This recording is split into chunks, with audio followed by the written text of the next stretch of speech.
സച്ചിരിക്കും. ഇന്ദുമോള് അവളിപ്പോ കമ്പനി പോകുന്നുണ്ട് മാഷെ. എത്രയെന്ന് വെച്ചാ വീട്ടിലിങ്ങനെ ഇരിക്കുന്നേ. നമ്മുടെ സത്യനെ അവളെ നിർബന്ധിച്ച് കമ്പനിയിലേക്ക് കൊണ്ടുപോയി. ശരി, അതെന്തായാലും നന്നായി. സ്വന്തം സ്ഥാപനല്ലേ. നേരത്തെ മോളെ സച്ചി തന്നെ ഇല്ലാത്ത ഇൻവോൾവ് ചെയ്യിക്കേണ്ടതായിരുന്നു. അതിന് അവൾ എപ്പോഴും പുതിയ പുതിയ കോഴ്സുകൾ കണ്ടെത്തി പഠിച്ചുകൊണ്ടിരിക്കുകയായിരുന്നില്ല മാഷെ. അപ്പോഴേക്കും ഡോക്ടറുമായിട്ടുള്ള കല്യാണം ഉറപ്പിക്കുകയും ചെയ്തു. പിന്നീടുണ്ടായതൊക്കെ മാഷിനും അറിയാവുന്ന കാര്യങ്ങളല്ലേ. സച്ചിയുടെ കുടുംബത്തിൽ ഇങ്ങനെയൊക്കെ ഉണ്ടാവുമെന്ന് ആരും പ്രതീക്ഷിച്ചല്ല. ഇനിയിപ്പോ അതൊന്നും ആലോചിച്ചിട്ട് കാര്യമില്ല.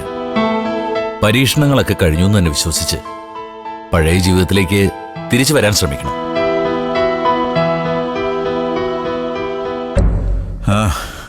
ഇനിയൊന്നും പഴയതുപോലെ ആവുമെന്ന് തോന്നുന്നില്ല മാഷെ. എന്നാലും തലകുനിക്കാതെ ജീവിച്ചു പോണമെന്നുണ്ട്. പക്ഷേ ഗോകുൽ ഇപ്പോഴും ജാമ്യം എടുക്കുന്നതിൽ പോലും സഹകരിക്കാതെ ജയിലിൽ തന്നെ കഴിയുക. അവന്റെ മനസ്സിൽ എന്താണെന്ന് ഞങ്ങൾക്ക് ഇപ്പോഴും ഒരു പിടിയും കിട്ടുന്നില്ല. ഒരിക്കൽ ഞങ്ങൾ പോയി അവനെ കണ്ടപ്പോൾ അവന് മാഷിനെ കാണാൻ ആഗ്രഹമുണ്ടെന്ന് പറഞ്ഞു. അവന് മാഷിനോട് എന്തോ പറയാനുണ്ടെന്ന് തോന്നുന്നു. അതിനുശേഷം ഞാൻ സച്ചേട്ടനോട് ദിവസവും പറയും മാഷിനെ ഒന്ന് വിളിക്കാൻ. എവിടെ, നാളെ ആവട്ടെ നാളെ ആവട്ടെ എന്ന് പറയും. ദാ ഇന്നും അത് തന്നെയാ പറഞ്ഞത്. വരാൻ പറ്റുന്ന സാഹചര്യമാണെങ്കിൽ മാഷ് വരുമെന്ന് എനിക്കറിയായിരുന്നു. പിന്നെന്തിനാ വെറുതെ വിളിച്ച് ബുദ്ധിമുട്ടിക്കുന്നേ? ദേ ഇപ്പൊ വിളിക്കാതെ തന്നെ മാഷ് വന്നില്ലേ. ഞാൻ ആദ്യം പോയി ഗൂഗിളിനെ കണ്ടാലോ എന്ന് വിചാരിച്ചതാ.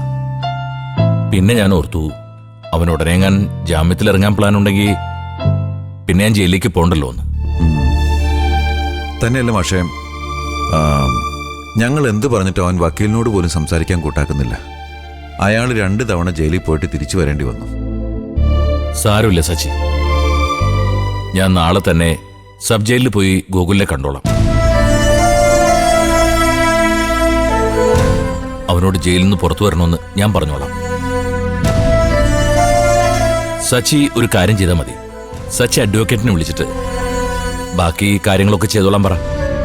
ഗോകുല് സമ്മതിക്കും, എനിക്ക് ഉറപ്പുണ്ട്. അത് മതി മാഷേ, ഞങ്ങൾക്ക് അത് കേട്ടാ മതി. അതെ മാഷെ, ഇപ്പോഴാ ഞങ്ങളുടെ മനസ്സൊന്ന് തണുത്ത്.